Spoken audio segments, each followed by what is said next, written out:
എരികേറ്റാനും ജയ് വിളിക്കാനും കൈയടിക്കാനും പലരുമുണ്ടാകും. പക്ഷെ ഇരിക്കുന്ന കൊമ്പ് തന്നെ വെട്ടിയൊടിച്ച് മൂടിടിച്ച് വീഴാൻ ഒറ്റയ്ക്കേ കാണൂ. ഇത് വളരെ നന്നായി തന്നെ അറിയാവുന്ന കക്ഷിയാണ് നമ്മുടെ ശബരിമല തന്ത്രി കണ്ഠര് രാജീവർ.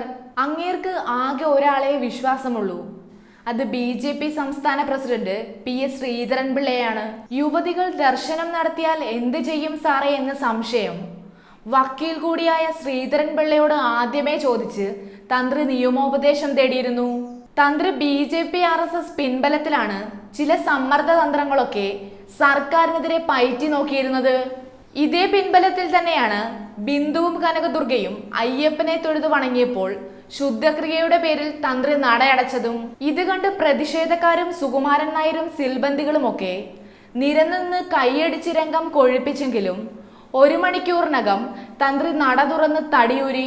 പണി പാളിയെന്ന് തന്ത്രിക്ക് ബോധ്യമായത് സത്യത്തിൽ അപ്പോഴാണ്.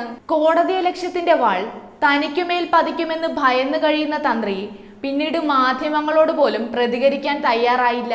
യുവതികൾ കയറിയതോടെ പ്രതിഷേധങ്ങൾക്ക് ആ പഴയ ശക്തിയും നഷ്ടമായി. ഹർത്താൽ നടത്തിയും നിരാഹാരം കിടന്നും നാണംകെട്ട BJPയും ശബരിമല വിട്ടു.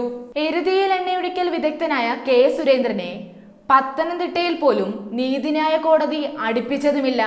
ഒടുവിൽ ഒറ്റയ്ക്ക് പണിമേടിക്കുമെന്ന് ഉറപ്പായതോടെ തന്ത്രിയുടെ ബുദ്ധി തെളിഞ്ഞു. ദേവസ്വം ബോർഡ് കൊടുത്ത ഓലയ്ക്ക് മറുപടി കൊടുത്തപ്പോൾ തന്ത്രി തന്നെ പ്ലേറ്റ് മാറ്റി. യുവതികൾ ദർശനം നടത്തിയത് കൊണ്ടല്ല നടയടച്ച് ശുദ്ധിക്രിയ ചെയ്തത്. ചിത്തിര ആട്ടവിശേഷം മുതൽ ശബരിമലയിൽ നടക്കുന്ന അനർത്ഥങ്ങൾക്ക് പരിഹാരമായാണ് ശുദ്ധിക്രിയ നടത്തിയത്. സുപ്രീം കോടതി വിധി അനുസരിച്ച് 10നും 50നും മധ്യയുള്ള സ്ത്രീകൾക്ക് ശബരിമലയിൽ ദർശനം നടത്തുന്നതിൽ ഒരു തടസ്സവുമില്ല. തെറ്റിദ്ധരിക്കരുത് പ്ലീസ് എന്ന്. തന്ത്രിയുടെ മറുപടി വായിച്ചാൽ ഇത്രയും സാത്വികനായ ഒരു മനുഷ്യനെയാണല്ലോ തെറ്റിദ്ധരിച്ചതെന്നോർത്ത് വിഷമം തോന്നും. ഇത്തരമൊരു മറുപടിയിലൂടെ കോടതിയലക്ഷ്യമെന്ന ഉറക്കമുടുക്കിയിൽ നിന്നും തന്ത്രി രക്ഷപ്പെടുകയും ചെയ്തു. ഇനി തന്ത്രിയെ മാറ്റണമെന്ന് ചങ്കുറപ്പോടെ മുഖ്യമന്ത്രിക്ക് പോലും പറയാനാകില്ല. ഏതായാലും എങ്ങനെയുണ്ട് തന്ത്രി ബുദ്ധി?